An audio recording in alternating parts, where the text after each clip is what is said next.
to talk in the way that I'm speaking right now. If you go back to everybody, my name is Nadine, and for those of you who don't know me, I'm a detransitioner.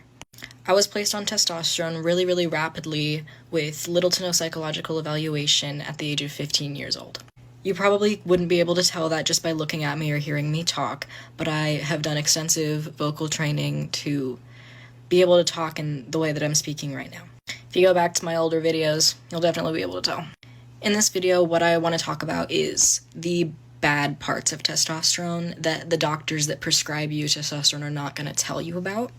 I know that when I got my prescription, I was only told all the good stuff it would do for me, how it would change my body to make me feel more like a man, more masculine, and they never really dove into what are the negative aspects of testosterone.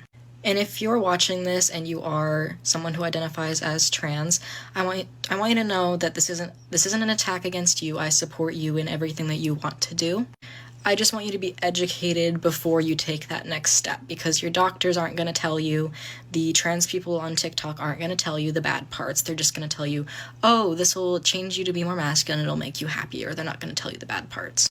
1, the female larynx is not physically big enough to hold male-sized vocal cords, so once you get on testosterone and your vocal cords start to thicken and be more of a male size, they're not going to fit quite right, and it's kind of going to feel like you're choking. It's going to be a little harder to breathe. It's going to be harder to talk. It's going to hurt to talk, and it still does hurt for me to talk quite a bit.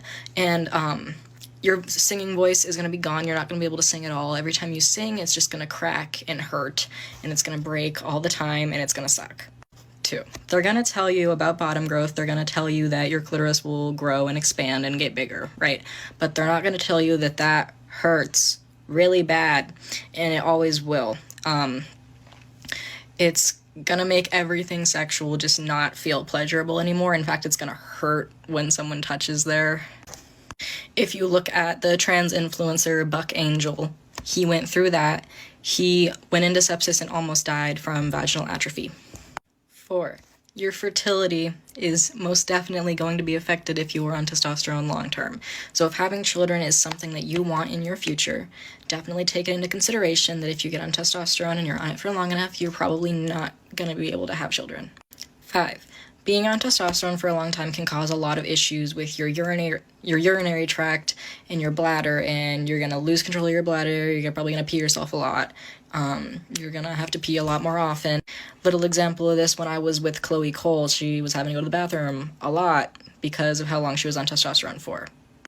6, there isn't like a bunch of research to back this one up that I've seen, but I've heard a lot of detrans people that I've spoken to, and I've myself experienced it, that testosterone is going to cause some more joint pain than you're used to. It's going to make your joints hurt a lot.